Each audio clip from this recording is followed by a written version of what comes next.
बिस्मिल्लाहिर्रहमानिर्रहीम, अस्सलाम वालेकुम। मैं हूं आपका मेज़बान आकिल हुसैन। नाजरीन, आज के इस प्रोग्राम में आज की 4 बड़ी अहम डेवलपमेंट्स की मुकम्मल तफसीलात आप तक पहुंचाएंगे। एक तो आज की सबसे बड़ी डेवलपमेंट, आज पाकिस्तान तहरीक इंसाफ की कोर कमेटी का आज इजलास हुआ है। उस इजलास में बड़े अहम किस्म के फैसले किए जा चुके हैं और उसके अलावा एक बहुत बड़े इनकार का भी आज ऐलान किया गया है, वो भी बताएंगे। और उसके अलावा आज इमरान खान का अपने बेटों के साथ राबिते को लेकर भी एक बड़ी डेवलपमेंट सामने आ चुकी है। और उसके अलावा नाजरीन, आज इलेक्शन कमीशन की जानिब से भी इलेक्शन के मामले को लेकर, आम इंतखाबात को लेकर एक बहुत बड़ा एक दावा किया है इलेक्शन कमिश्नर ने, वो भी बताएंगे। और उसके अलावा ईमान मजारी, शेरी मजारी की बेटी का जो केस था उसमें एक बड़ी डेवलपमेंट सामने आ चुकी है, उसकी भी तफसीलात आप तक पहुंचाएंगे। नाजरीन, सबसे पहले आप लोगों को बताते चलें कि इस वक्त पाकिस्तान की मैशत जो है वो बहुत से मुश्किलात का सामना कर रही है और आज भी रुपए की जो कदर है उसमें मजीद कमी सामने आई है। और पाकिस्तान स्टॉक एक्सचेंज का 100 इंडेक्स जो है वो 1242 पॉइंट्स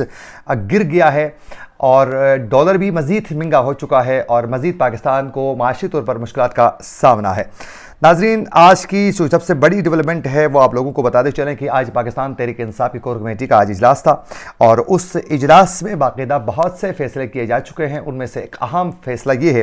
कि आज कोर कमेटी ने ये वाज़े तरीके से ये बताया है कि पाकिस्तान तहरीक इंसाफ के चेयरमैन इमरान खान के खिलाफ अटक जेल में ही साइफर मुकदमे का की समात का बाकायदा जो ऐलान किया जा चुका है और बाकायदा एक समात हो भी चुकी है। उस हवाले से आज तहरीक इंसाफ की कोर कमेटी ने बाकायदा अपने एलामिये में ये कहा है कि चेयरमैन ने PTI के खिलाफ जो है बाकायदा अटक जेल में ही साइफर मुकदमे की जो समात है उसे हम कबूल नहीं करते हैं। कल की समात पर भी तहरीक इंसाफ के वकला ने भी यही कहा था और आज बाकायदा कोर कमेटी के इजलास में भी मुत्तफ़िक़ा तौर पर यह कहा गया है कि जो साइफर का जो केस है उसकी समात वहाँ नहीं होनी चाहिए। बाकायदा ये वाज़े तरीके से खुली अदालत में इसकी समात होनी चाहिए ताकि तमाम हक़ाइक़ के हवाले से कौम को भी आगाह किया जाए।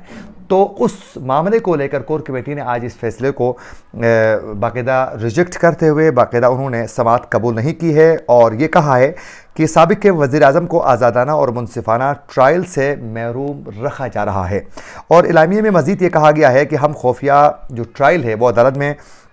चैलेंज भी कर चुके हैं, लिहाजा अदालत फौरी तौर पर समात करें। और साथ साथ इलामिये में ये भी कहा गया है कि यह हकीकत है कि जो साइफर है वो असली हालत में इस वक्त दफ्तर खारिजा में ही मौजूद है और साइफर को वफाकी हुकूमत ने बाकायदा डीक्लासिफाई भी किया है और जिसके बाद ऑफिशियल जो सीक्रेट एक्ट का जो केस है वो नहीं बनता है। ये बाकायदा पाकिस्तान तहरीक इंसाफ की जानिब से ये मौक़िफ़ सामने आ चुका है। और नाजरीन, ये भी बताया गया है कि इस वक्त इमरान खान को साइफर केस के नाम पर जो है बाकायदा सियासी इंतकाम का उनको निशाना बनाया जा रहा है। बाकी इसमें कोई भी ऐसी बात नहीं है और इस हवाले से बाकायदा अदालत से हम रुजू कर चुके हैं और हम अदालत से पुरुमीद हैं कि इस मामले को जल्द अज जल्द इस पर सुनवाई हो सकेगी। और ये आज तहरीक इंसाफ की जो कोर कमेटी है वो इस मामले को लेकर बहुत ज़्यादा संजीदा नज़र आ रही थी। और नाज़रीन, आप लोगों को मालूम है कि इमरान खान को तोशाखाना केस में बाकायदा ज़मानत पर रिहाई मिलने के बाद हमने पहले भी कहा था कि ये रिहा नहीं होंगे, इनको जेल में ही रखा जाएगा। सिगरेट एक्ट का केस है, 9 मई के पुरतशद्दुद कार्रवाइयों के हवाले से जो इनकी गिरफ्तारी के हवाले से पुलिस को लाहौर हाई कोर्ट ने जो वाज़े अहकामात दिए हैं कि आप गिरफ़्तार कर सकते हैं, वो केस है। बहुत से और केसेस हैं, तो उन तमाम केसेस को मद्देनज़र रखकर इमरान खान की रिहाई जो है वो मुमकिन नहीं होगी। और फिर हुआ भी वहीं कि तोशाखाना केस में उनकी ज़मानत पर रिहाई का अदालत ने बाकायदा इस्लामाबाद हाई कोर्ट के कहने के बावजूद भी वो रिहा नहीं हो सके, बल्कि ऑफिशियल सीक्रेट एक्ट जिसमें ऑलरेडी इनकी गिरफ्तारी के अहकाम जारी हो चुके थे, यानी गिरफ्तार हो चुके थे, उसी को ही एक जवाज़ बनाकर इमरान खान को अभी तक बाकायदा अटक जेल में रखा गया है। और समातों का भी आगाज़ सीक्रेट एक्ट का जो केस है जिसके हवाले से चीख पुकार इस वक्त PTI की कोर कमेटी और वकला कर रहे हैं, उसमें समात भी अटक जेल में ही इस वक्त करवाई जा रही है। तो यूँ इमरान खान को मज़ीद जेल में रखने के इम्कानात रोशन है। तो 14 रोज़ा जिस्मानी रिमांड जो है सीक्रेट एक्ट का जो मामला है उसमें साइफर केस में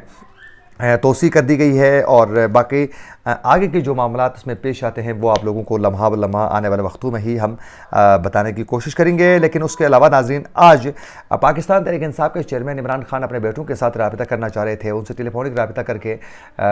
बातचीत करना चाह रहे थे। तो उस मामले को लेकर आज बाकायदा चेयरमैन PTI ने अपने वकील उमर नियाज़ी और शेरास अहमद के ज़रिए जो है सीक्रेट एक्ट की जो अदालत है उसमें दोनों बेटों से बात करने के हवाले से बाकायदा दरख्वास्त दायर की थी और सीक्रेट एक्ट अदालत के जो जज हैं अबुल हसनात जुल्करनैन ने बाकायदा चेयरमैन PTI को अपने बेटों से बात करने की बाकायदा इजाज़त जो है वो दी है मंजूरी देने के बाद। क्यों नाज़रीन, स्पेशल सीक्रेट एक्ट की जो अदालत है उसके जज अबुल हसनात जुल्करनैन के अहकाम पर बाकायदा जेल हुक्काम को ये ऑर्डर्स मिल चुके हैं कि जल्द अज जल्द इमरान खान के अपने बेटों के साथ जो है टेलीफोनिक राबिते के लिए बातचीत के लिए इंतजाम किए जाएँ, तो अब जल्द अज जल्द उनके बेटों से भी उनकी बात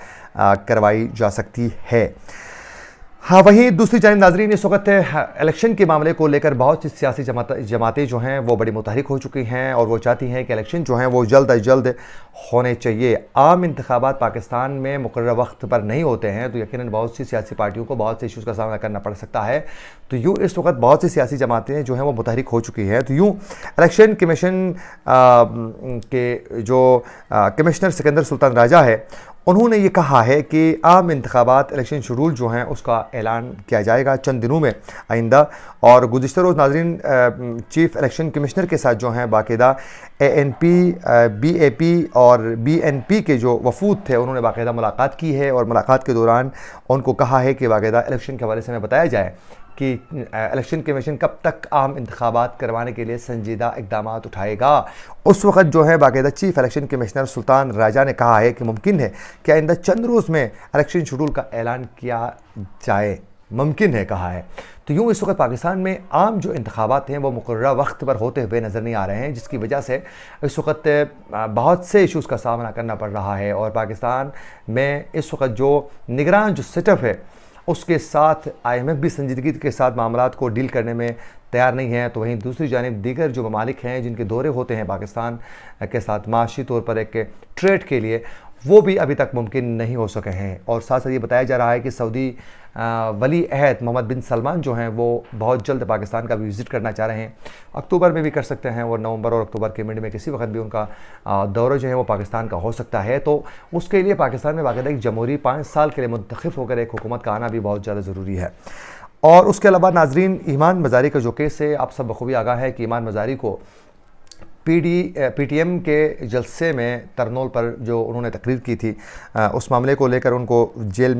किया गया था और फिर काफ़ी दिनों से वो जेल के अंदर थी। और यूँ ईमान मज़ारी को अदालती अहकामात पर उनको रिहा किया जा चुका था, लेकिन दोबारा उनको गिरफ़्तार किया गया है। तो आज इस्लामाबाद हाई कोर्ट ने साबिक़ के वज़ीर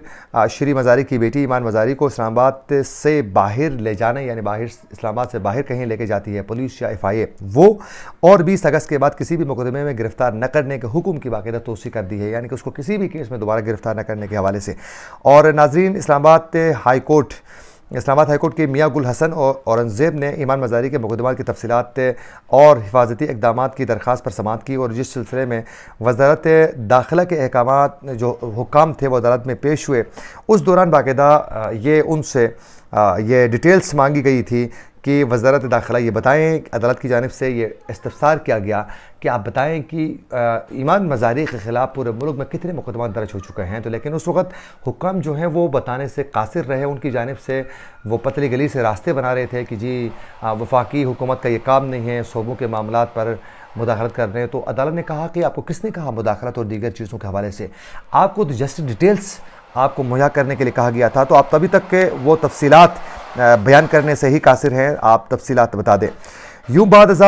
अदालत ने ईमान मज़ारी को इस्लामाबाद से बाहर ले जाने से रोकने का हुक्म और 20 अगस्त के बाद किसी भी वक़ू पर गिरफ़्तार न करने के हुक्म पर तोसी कर दी है। और बाकायदा ये ऑर्डर्स दिए हैं अदालत ने सेक्रेटरी दाखिला IG इस्लामाबाद और FIA को हुक्म दिया है कि ईमान मज़ारी को इस्लामाबाद से बाहर न लेकर जाया जाए, यानी बाहर न ले जाने के हवाले से बाकायदा अदालत ने बड़े सख्त किस्म के रिमार्क्स दिए हैं। और अदालत ने हुक्म दिया है कि सेक्रेटरी दाखिला पीर तक ईमान मज़ारी के ख़िलाफ़ जितने भी मुकदमे पूरे पाकिस्तान में दर्ज हो चुके हैं उसकी तफसीलात जो हैं वो अदालत को फराहम करें। नाजरीन, ये थी वो मुकम्मल अपडेट्स जो हम आप तक पहुँचाना चाहते थे। इसी के साथ अपने मेज़बान आकिल हुसैन को दीजिए इजाज़त। अल्लाह निगहबान।